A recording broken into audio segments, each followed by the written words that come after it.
Can you hear us? I can. Can you Yes. hear me? Oh my gosh! Haha. Woohoo! Okay, 1 second. I'm gonna bring you guys into. Just lose your call. 1 second. Oh, look at that There we dog. go. Yeah. So I brought my dog up to say sorry everybody, forgive me because technology sucks and it's not my fault, but forgive me anyways. Let's see what I can do here. Okay, what I can do is certainly turn off our lobby music. All right. I think I kind of figured this out, sort of. All right, so if anyone is still watching, I'm joking. We do have a few viewers still watching because our viewers are very kind. We figured it out! Hooray! Hooray! This is my dog Mojo. He's only here as a pug apology, and now he's gonna hopefully go away and be quiet. What's the name? A public apology? Yes. I'll see myself out. I will put it on a t-shirt and try to sell it. So, thank you guys for your patience. I'm talking to you guys now, not just our audience, but my interview subjects. We are looking at Benjamin and Christopher and Socrates from Hieroglyphic Games. Also, the successful Kickstarter brains, I'm going to say, behind King of the Hat. That's actually how I came to know you guys initially. This campaign was, I think, really well run and got some good sort of attention around the indie development community. So we can pat everybody on the back for that. And if you don't already know, my day job is in sort of marketing, community management, so this kind of stuff always catches my eye. But I am here today coming at you from the GameDev Cafe, part of the lead up to the Canadian Gaming Expo in Montreal, where I understand King of the Hat is going to be out on the floor and available for me to check out in detail, which is very exciting. But today, thank you guys for joining me. We're here to get to know you a little bit better. I guess if you don't mind starting, maybe let me know, and our audience as well, sort of what your roles are at the studio and how you guys sort of break down all the work that goes into making a game amongst 3 people somehow. I don't know how. Yeah, totally. So I am doing most of our, speaking of the Kickstarter, I'm doing most of our kind of non-game design related stuff, like the Kickstarter, event booking, as well as trying to bring King of the Hat to places outside our office. And I'm also a young, aspiring game designer in training. These guys are showing me the ropes, and soon I'm going to be good enough to crush them and start my own company. So nice. Can't wait for that. Yeah. And I guess, does that mean then that you're sort of shadowing these guys around every day in addition to what you do? Is that sort of what I'm hearing? I'm doing my own thing. I'd say 70% of my time is spent, doing it it was on Kickstarter stuff, and kind of looking at events where we can bring King of the Hat, and also reaching out to people, seeing how we can make the game better. And that extra chunk of time is spent, kind of shadowing and doing my own projects, King of the Hat related projects, so that eventually I'll just be up to speed and I'll be able to kind of task some of the more difficult things that these 2 are now taking care of. Gotcha. Okay. And what would some of those things be then? I'm working on an animation currently for one of the characters. Okay. Unannounced character. He's a Japanese eggplant. His name's Dongle. He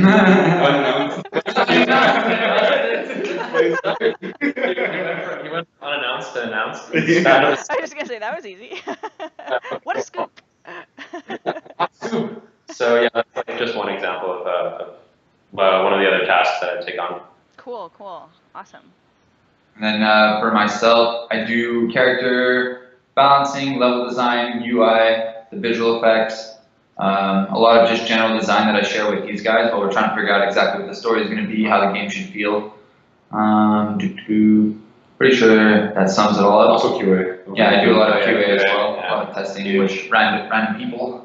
And that's a lot to unpack in a little short sentence. But we'll get into the details around the game itself later. But for people who might not be familiar, it's it's not sort of a simple or straightforward game in that it has sort of multiplayer components, and as you say, there's sort of like a story on a story on a story, and all kinds of other good stuff, I'm sure, that I'll learn. But yeah, the design element, and I think certainly the QA that goes with it would be demanding, probably, on this project. Yeah. So I do like art and programming. Oh, cool. And then eventually Ben and I are going to do the music together. Oh, neat. Okay. And is the music for this, like, is it like a soundtrack that you're talking about when you say music, or is it more like sound effects and both. cues? So, oh, cool. Yeah, we're really thinking about kind of like Unity. Maybe this is like just an idea, but maybe some sort of like concept album where if you kind of listen to the album itself, it would kind of give you a sense of the story as well as like having played the game. That's cool. That'd be really fun, actually. This game is really cute. I don't know that much about the story yet. Like I said, I haven't had a chance to like kind of sit down and try it firsthand, but I really like the art style, so my non-existent hat. I mean, as of now, there isn't a lot of story in the game itself. Actually, the next pass for us is really going to be about adding more of those elements. But until we actually add like a story mode, it's going to be a lot more through kind of like the peripheral media that the story gets told. That makes sense. And I think, you know, since you guys did run a Kickstarter and I'm sure have other plans to continue to build the community out, it's rewarding for those of us who don't get to see the game for a little while, you know, to sort of see any kind of animation or any kind of story actually is really fun, especially when it's a Kickstarter campaign. Now, I guess I have a couple questions about how you guys came to meet each other and like form this team of, I guess, like powerhouse skills that just cover everything, it sounds like. But, you know, before I even go there, is this something that you guys saw yourselves doing when you were younger? Is this sort of like a dream job in effect? Because I know a lot of you did go to school for games. We chatted about that a little bit. So is this sort of like what you wanted to be when you grew up? I think like when I was a kid, there was like maybe it was like underneath, you know, subconsciously I wanted to make games because I was like, I'd make up little things with my friends, or we do those like, you draw like a maze on a sheet and it's got like, and you give it to your friend, he does it, or like you try to invent a card game where like everyone's got their guy and you like go to someone else in class, like I'm gonna beat you now, but we don't have any mechanics. Oh my gosh, my guy. I win. Oh. Blade Buster. Just looks cool. And then I guess then once I got a bit older and realized more things about life, then I actually did know what I wanted to do, so it wasn't in the plans to make games, but I did play a lot of games and I'd like to play them very competitively, so I think Socrates had a similar thing as well when you were younger, like kind of make games. Yeah, I used to make a lot of games when I was younger. Like, I used to make trading card games. Oh, cool. Okay. Yeah, on like little cue cards. Actually, there was a point where my parents stopped buying me cue cards. It was like, no, you're going to make trading card games with this again. Too many damn card games.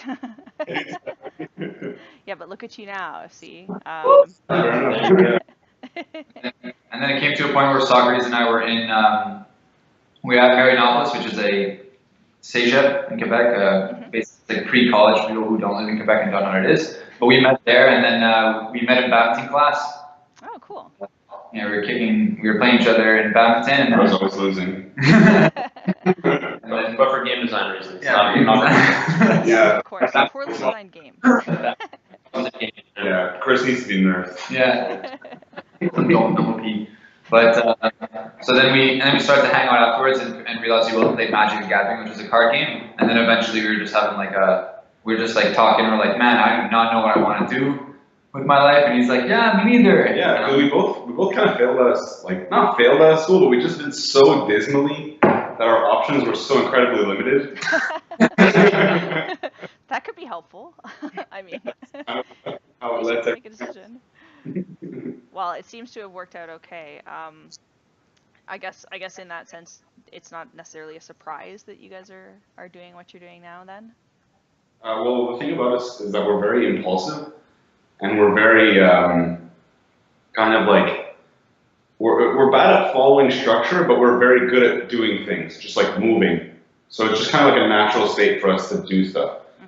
And so like that's why for us, especially later on in the school system, where like you really need structure, like it wasn't really conducive to us really kind of succeeding. But like for us to build our own structure really works out. So that's why I feel like over time, really kind of this type of lifestyle really grew on us. And like I think now more and more we're getting like I guess tending towards a more structured thing. Yeah, exactly. And on that impulsivity, that's like exactly how I found myself in game dev too. I just finished a job, like some contract work in Toronto. This is not my field. Like game design is like not my field. Hence me being like new and like picking this up. I was doing some contract work. And I really didn't like my job, and I made these like. Well, fun fact. Tell them what your actual field is. Like what I did my degree in. Yeah. So I finished a civil engineering degree. Oh wow, that's like yeah. So it's not related to level. mechanics. Just which is a class that we took in civil engineering. I'm just like I'm punny today. I don't know why. But anyways, but yeah, so I finished this job that I really didn't like, and then made a very impulsive decision to just pursue games because I was like not liking what I was currently doing for work, and I was like, I'm just gonna do what I've always wanted to do, even though I have no idea how to get that done. So yeah, we all. I just kind of found myself in this situation. That's something that I hear from a lot of creatives. I use that word very generally, but sort of that impulsivity being used to take the leap. And, you know, kind of once you take the leap, as long as you're doing something that you hopefully find enjoyment in, you kind of keep taking leaps and you kind of keep going. Is that also what led you guys to sort of found a studio? Because I think there's a lot of ways that you can enter games, and we've talked to people who, you know, do it in their spare time at jams, and that's about as far as they go. We talk about people who are, you know, driven to go apply to every AAA job they see. Why the studio route? Like, why did you guys come together and sort of decide on that? So basically, when we actually, like this whole moment we were talking about before, Chris and I, where we didn't know what we wanted to do. Someone looking at us laughing. We're It's legit. So basically, like when we had that moment where we're like, we don't really know what we want to do, that was where we really like decided, okay, well, we're gonna make money with this. You know, like from day one, we were thinking like we need to make money with this because otherwise everyone's laughing at us. People just Yeah, you got a crowd. I mean, I didn't ask them to wear the hats, by the way. This is voluntary, just in case anyone thinks that I'm mean interview. Sorry. Okay, where were we? But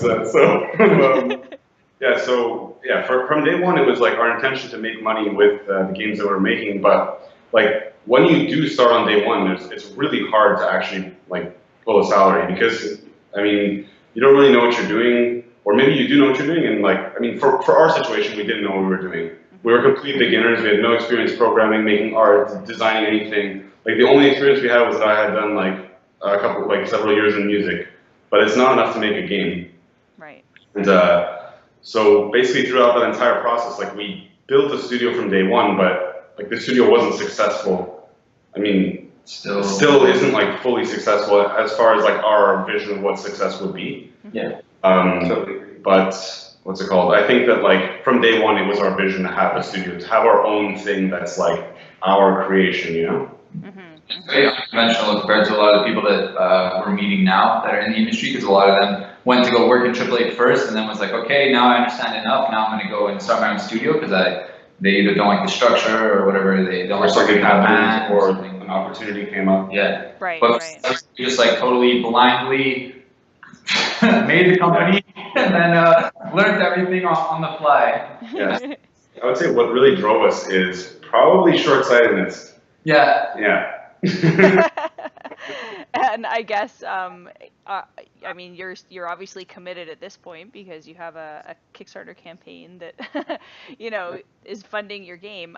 But is this something that you guys now feel, like, do you feel better about some of the decisions at this point? Like, I know you mentioned success, and maybe that's not a word that we'd use at this stage, but do you feel like more secure, or do you feel like this is the right decision?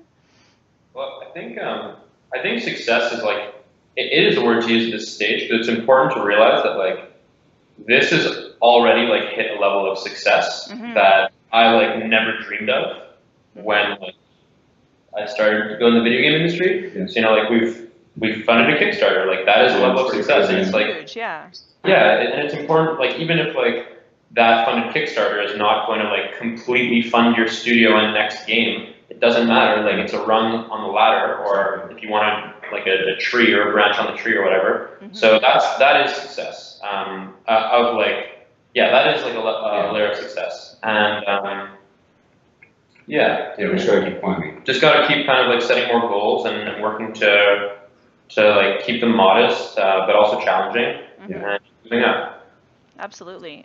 Is this and the Kickstarter, excuse me, is attached to King of the Hat specifically, not just sort of the studio. Is that the type of game that you guys set out to make when you first founded the studio, or did King of the Hat come out of the blue or somewhere else? Actually, King of the Hat is the reason why we're working with Ben right now. Oh, interesting. So basically, the studio started with Chris and we made like a couple of small games, kind of mainly with the goal of just practicing and being able to make a game. Because I mean, coming into it, we actually had no skills, like I said before. But we did a game jam with Ben because Ben was like, "Yo, I really want to work with you guys," but like we weren't really on the same level in terms of experience. Yeah. I mean, Chris and I had like 4 years of experience, and like we were in school. We had released a video game before, and Ben was just like, "I don't know what I'm doing. I'm here to make games." So we're like, okay, well, we'll do a game jam with Ben, and like that way, we'll like make a good relationship, and that's it. And we'll move on and we'll make a next game after that. And so we did this game jam. Well, Chris and Ben did a game jam together, and they made this game. It was like a precursor to King of the Hat. Okay. But it wasn't that much fun. Like it was fun in the moment. In the moment, we had like a blast. Everyone was loving it. And then we did another game jam a week later. And then we come back to the game and we're like, wow, this wasn't as fun as we thought it was. That can happen. Especially when you're really enthused, yeah. Exactly. But there was just this level of simplicity to the game that existed, because it was 2 buttons and a joystick. And there's just this level of simplicity and this level of accessibility that we really liked. And so Chris and I wanted to do the game as like our final project. We knew that, okay, we can't cut Ben out of this because that's kind of like a douche move. Yeah. So I was like really tenacious at this point. Yeah. Like I was like I had been trying to get into the industry for about like 6 or 7 months. And I saw these guys and I was like, oh man, like I want to be on their team. So like, I like did the game jam and then I was like, all right, this is my ticket. Like time to hold on, like. So we started working on the game, and then I was trying to sell myself. I was like, oh, like what if I do the programming? And Sock was like, no, like I didn't. That's too much. Like okay, yeah. Well, what if I do like the art? He was like, all right, show me what you got. Week later, not gonna happen. Well, at least they, took it in stride. Is that for consideration? I was determined. I was like very, very determined to like stay on this team. So I was like, okay, who do you have doing like social media and marketing and like exploring those options and events and stuff like that? And they were like, well, like you got us there, and it kind of worked out. So that is how I think we found ourselves. I think the main thing that really like sold us on Ben is just his resourcefulness. Like he was willing to find he was willing to change his form as much as he needed to in order to find a way to like complement the team instead of thinking it about himself and being like, I want to do this and that. It was really much more about like, how can we make this happen? And we really like that about him. Absolutely. And it makes it easier, I think, on a small team when someone is willing to, sort of fit the need that you might have, especially if it changes on, a given day. I mean, you guys seem like, obviously you've known each other for a while, but you seem like a really cohesive team, and it is impressive to see a product like King of the Hat come out of a small group. It's from a branding and again, community outreach perspective. That's how I came across it. Yeah, it's got like real legs. It's very impressive. I am curious, I've checked out the other 2 games that are on your website. Is there any common thread between the games that you've made so far and also King of the Hat, besides, I guess, sort of the strategy? Yeah, I would say the main factor that's similar between all of them is simplicity, and that they're just like generally easy to learn. And then you get, I think Calypto, our first one, was a bit more complicated than we wanted, but ultimately once you play the game like 2 rounds and you understand, you can just play for fun really freely. Zone, the phone game you made, is something you can pick up very easily, but has a kind of a higher it takes a bit more skill to play. Like I've seen some people just like not be able to play. This is too hard. Okay. But the game itself is simple, doesn't have many rules. And generally when we make our games, like a lot of prototypes, we've made like 30 or 40 games that we don't release or anything. We just make them for practice, and like the running theme is always simplicity. Interesting. Are most of them multiplayer as well? Is that something that you guys are working on? Yeah, 50% of them are multiplayer, 50% of them are single player. Interesting. Yeah, and we think it's just because like we all are relatively competitive, and we play in different game scenes, and when we all pick up games relatively fast and understand like sort of game theory and strategy, so it's something that I think just comes out naturally from us. It's nice, actually. It encourages people, I think, to pick up the game more than once too. As soon as like their friend can better them. There's a lot of games I've beat on my own that like I'm confident no one can outdo me because I'll never see anybody else play them. So, yeah, I'm a big fan of multiplayer. I guess jerk games, I like to call them, where you're kind of like doing something mean to your fellow players, and King the Hat I think is kind of like that, because you know you're just like knocking their hats off and like kind of being a jerk, but that's what makes it fun. I am curious, you know, is there anything about King of the Hat, and feel free to sort of give me your synopsis, because I'm not sure if I'm doing a good job explaining the game, but is there anything about the game that you feel is like potentially really unique or different, or even just you know, a key factor that's making people want to support it through things like Kickstarter, because it's getting a lot of love. So I'm just wondering if you guys have sort of pinpointed why, or if it's just generally awesome. Do you want this one? Yeah, well, one thing I was going to say was this is like a subtle thing that's unique about King of the Hat is the main mechanic of having this like throwable life source that then you have to chase after, as far as we know, is unique. So it's like, it's subtle in that like, you know, you wouldn't hear that and think like, oh, like innovation, VR. VR. But like when a lot of clone games just kind of like come out over and over again, it's like, okay, this is another first-person shooter, this is another, you know, pixel platformer. It's important for something in the core to be different and stand out. So I think it's often not seen as like a really innovating factor, but I think we certainly feel and know that is like the unique thing about this game that's really going to drive it home.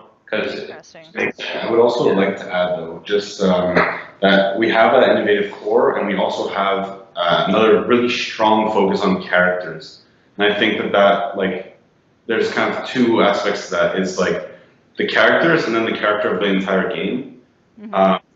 So I mean, we are getting a lot of love from a lot of people, and it really comes from the people who played. It's not so much from the people who haven't played, and it's mainly because like once you feel a character and you understand how like, oh, that character moves the way that they look and like it all matches with their personality and all that stuff, and then you start to like really get attached to the characters, that's where you really start to care about the game. Because especially our Kickstarter video, I mean, we're still figuring out how we're gonna do the art and stuff, so it doesn't look like, oh my god, this game is the craziest, you know, just it's more modest, but then once you actually feel the controls, it's something we spend a lot of time on.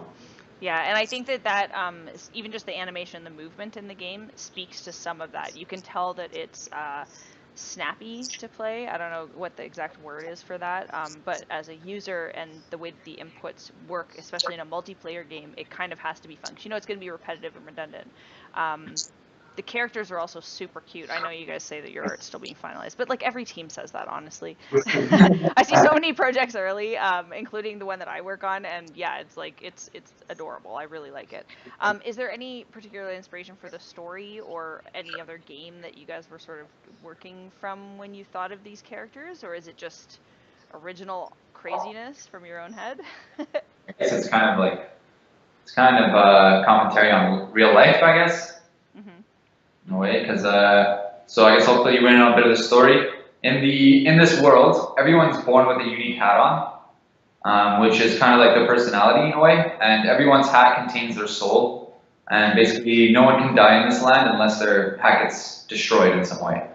So basically there's two like main cities in this place right now. There's Hatlandia in which everyone is celebrated for their uniqueness and having a different hat. And every morning they have a hat parade, and it's a beautiful kingdom. And everyone, like, the king comes around and, you know, picks up everyone along town. They all walk and sing together, and then, you know, takes his hat off, and then everyone goes to work for free, and because it's very, like, happy and joyful. Super idyllic. Yeah, super idyllic. And then there's the contrasting city of Business Corp, where everyone is forced to go work at a business right away, and they all wear the business hat. So they've all got, like, odd job, small top hat there. My favorite thing about Business Corp is everyone works at computer all day, but like nobody really knows what people do at computer. They're just like, they're just like That's their job, input.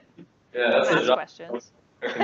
Also, like, the really weird chain of command, where, like, there's no, like, the boss's boss is the boss of the boss. You know what I mean? It's like this circular. So everyone's accountable to everybody all the time. Sounds like a great job. Boss. They're the evil ones, right? Yeah, they're the bad guys. Yeah. Well, I mean, they're not necessarily evil. They're just like They're just corporate. They're just corporate. They're not evil. Corporate. Yeah. Hapless. Okay.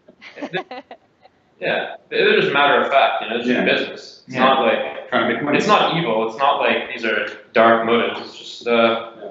It's just down to the dollar bills. Kind of like real life. There. It's a big metaphor. So based on the hats that you're wearing today, can I make some assumptions about which character you associate with from the game? Well, They're all wrong, actually. All Benjamin, wrong. you would be Snapback, and Chris, you would be Birthday. And I guess Socrates, you'd be Kiara. Yeah. I would be Captain Hat. Okay. No one's washing machine, huh? That's my favorite character. Just because, like, scrolls through, cute person, adorable personality, washing machine. And washing machine has an adorable personality too. We actually invented washing machine right before our first event at CGX. During During CGX. Yeah, during Nice. CGX Ottawa. Yeah. in between the Saturday and the Sunday, watch me. Yeah. Was born. Oh, that's adorable. I'm lying in bed, and then the next morning there was a washing machine. How brilliant ideas strike us. I guess it's worth, good segue since you mentioned CGX. I know CGX was where you guys had originally started showing this game off. How long ago was that? I don't even remember now. Is that a year ago? About? That was in April. Not even. Yeah. So that was our first like big public, mailing playtest, whatever. Mhm. So that was in April. So it was 4 months ago. Is that it? That doesn't make any sense. Doesn't make any sense. Yeah. That's a lot of success in a short time. That's really cool. And I know now you guys will of course be at the next event as well. When it came to running this Kickstarter, then was that the time frame that you guys had sort of set out to to hit when you first launched this game, or were you guys giving yourself more time and it just happened to take off? There is literally not that much foresight going into it. Yeah. I'm overthinking it. We try to keep a cycle to a year or less, but that's been our past. It's been like, all right, 1 year, and we want to move on to a new thing and learn and grow and all that stuff. King of the Hats is probably going to take longer, probably I think 2 years total. But so besides that, like sort of very loose deadline, we totally just like kind of went into it. We didn't even think we were going to run a Kickstarter. I think Ben's really the one that was really pushing the Kickstarter and being like, guys, I want to run a Kickstarter. We were trying to do a Kickstarter for one of our classes actually. So we were going to try to run a 30K Kickstarter after 2 months of development. That was our plan. Do you remember that? Oh, during the class. Yeah, during the class. Yeah, That's ridiculous. Yeah. That's Like, a lot of work. no way. Not possible. Change up or move it kind of thing. Yeah. So I guess, I mean, having Benjamin's help was probably instrumental in the success of the Kickstarter. But is there anything else that you guys kind of learn along the way that you either found really challenging that you maybe didn't realize would be challenging, or any tips or tricks, I guess, that you want to share just for running a successful campaign? Kickstarter? Yeah. Definitely have fans, have people ready for it. Don't just launch something into the unknown. That's what it will be. Definitely go to events. I think that's the biggest difference between what we were doing before and what we're doing this time is that we started going to events. Gotcha. and give your game out for free. I've never done the former. I've never this is my first. We've done the former. Yeah, getting it out for free is interesting. So I think get it out for free during the Kickstarter. Yeah, or just whenever you know it's ready, because or whoever knows it's ready as a game creator, but get it out there. Don't be too protective. People need to play it and fall in love. I'd say it depends on the game. If you have a game that looks really artistically beautiful or is groundbreaking in terms of technology or mechanics or something, then I think you can get away with not giving away a demo, and that'll increase maybe the want for the game. This is very interesting. But I think specifically for ours and for ones that are similar to ours, where it's not super impressive when posted, and it has a very high replay value and it's multiplayer and that kind of thing, then it's I think it was a good move for us to allow people to just download the game and play it during Kickstarter and share it with their friends. Yeah, having the public Kickstarter demo is honestly, I think, one of the really contributing factors to getting it out there. And it's interesting how many campaigns you do see launch without that critical component. So I don't know if that's sort of a common thread between successful campaigns, but it's something that I definitely see lacking in campaigns that struggle. So that's sort of very wise. Was there anything that came out of the community during your Kickstarter that sort of surprised you? I know you guys have a few stretch goals that you're still working towards, so people can still support you, by the way, if you guys are loving what you're hearing. There's some really awesome stretch goals, mostly towards the online multiplayer. That's the big one. But was there anything that surprised you coming out of the community, either by way of requests or just comments about the game? That the Kickstarter kind of revealed? Every day there's out of the community. Every single day. Yeah. So and it's constant.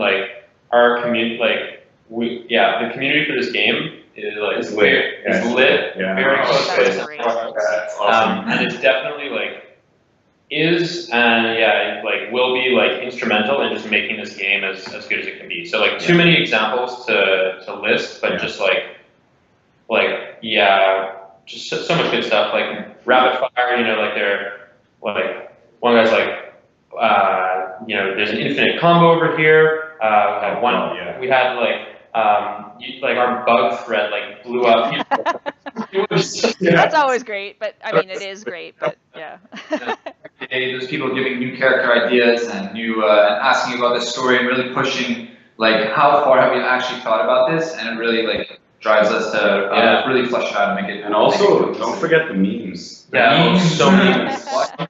Washing machine memes, and then just regular memes. So just right now there's a Save Zoe Foundation hashtag, because Zoe doesn't take any knockback in the game, which means you can actually permanently stun her forever. Oh, okay. All the Zoe mains always do hashtag Save Zoe. That's awesome. I mean, it's got to be a great feeling to have a community behind the game before the game's even out. That. That's how good games do it, as from a player's perspective. That's really exciting. I am curious if you guys have any. I don't know if hero is the wrong word to use, but if you have anyone who you sort of look up to in games, or anyone who you went to for advice when you guys were trying to put this together. I know you said a lot of it was sort of unplanned, but I wonder where did you guys go to when you had questions that you needed answered?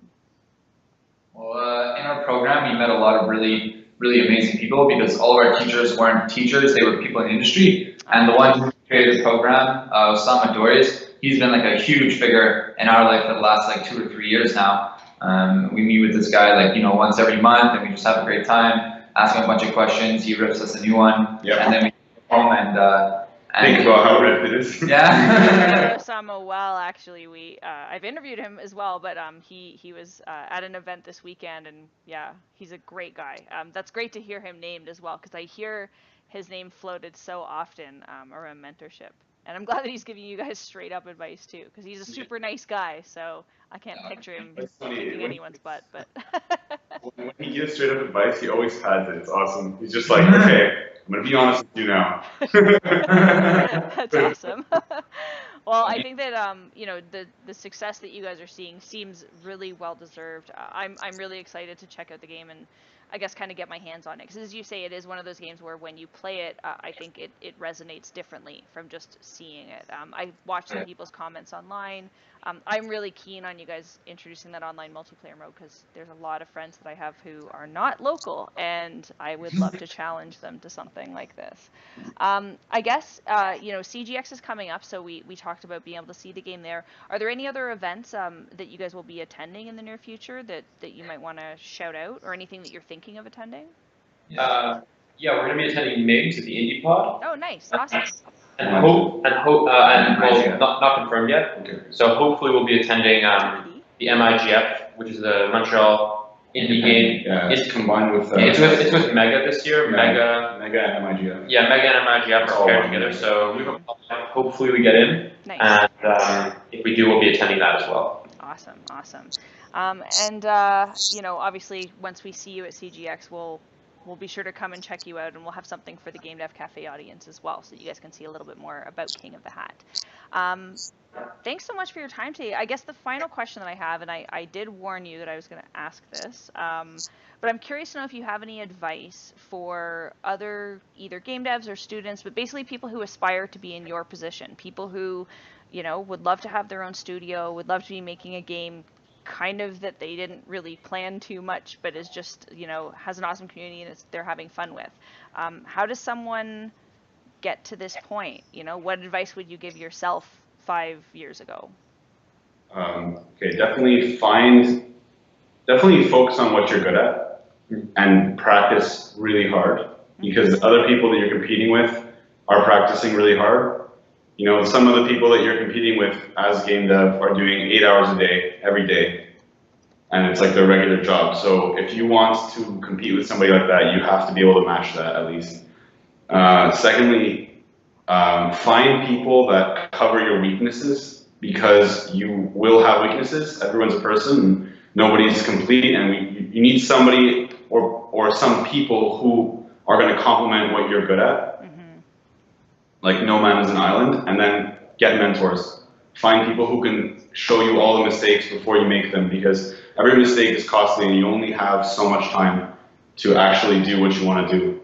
Yeah. I would say fourthly, focus on extremely small games and try to do a game A to Z and really feel what it's like to do one whole development cycle, and don't start with a MMORPG or a MOBA, like crazy stuff. You're gonna have that idea.